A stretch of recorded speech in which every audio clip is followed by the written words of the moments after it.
have the pleasure to present to you Dr. Martin Luther King, Jr.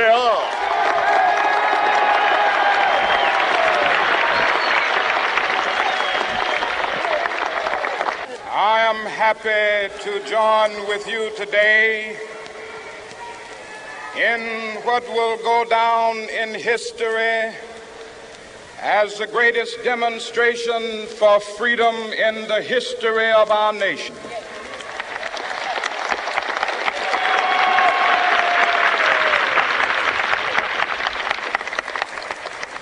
Five score years ago, a great American in whose symbolic shadow we stand today signed the Emancipation Proclamation. This momentous decree came as a great beacon light of hope to millions of Negro slaves who had been seared in the flames of withering injustice. It came as a joyous daybreak to end the long night of their captivity. But 100 years later, the Negro still is not free. 100 years later, the life of the Negro is still sadly crippled by the manacles of segregation and the chains of discrimination.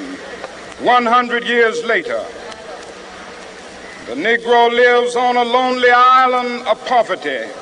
I have a dream that one day this nation will rise up and live out the true meaning of its creed.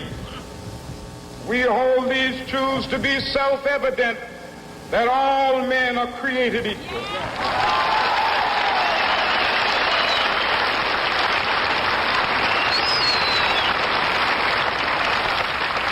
I have a dream that one day on the red hills of Georgia, the sons of former slaves and the sons of former slave owners will they be able to sit down together at the table of brotherhood. I have a dream that one day, even the state of Mississippi, a state sweltering with the heat of injustice, sweltering with the heat of oppression, will be transformed into an oasis of freedom and justice. I have a dream.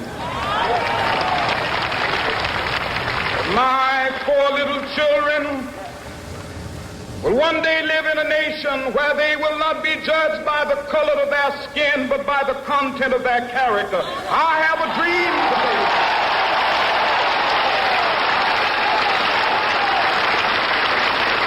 I have a dream that one day, down in Alabama, with its vicious racists, with its governor having his lips dripping with the words of interposition and nullification. One day right there in Alabama, little black boys and black girls will be able to join hands with little white boys and white girls as sisters and brothers. I have a dream today.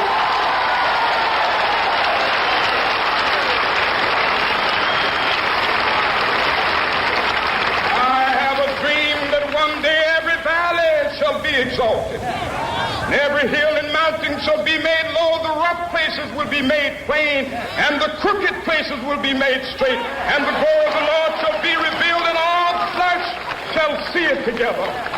This is our hope. This is the faith that I go back to the South with. With this faith, we will be able to hew out of the mountain of despair a stone of hope.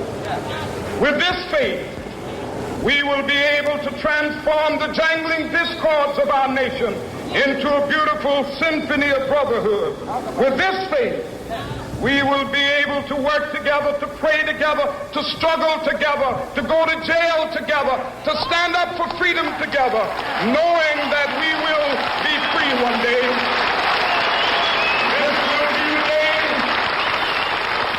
This will be the day when all be able to sing with new meaning, my country, tears of thee. Sweet land of liberty, of thee I sing.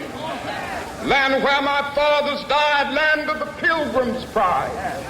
From every mountainside, let freedom ring. And if America is to be a great nation, this must become true. And so let freedom ring. From the prodigious hilltops of New Hampshire, let freedom ring.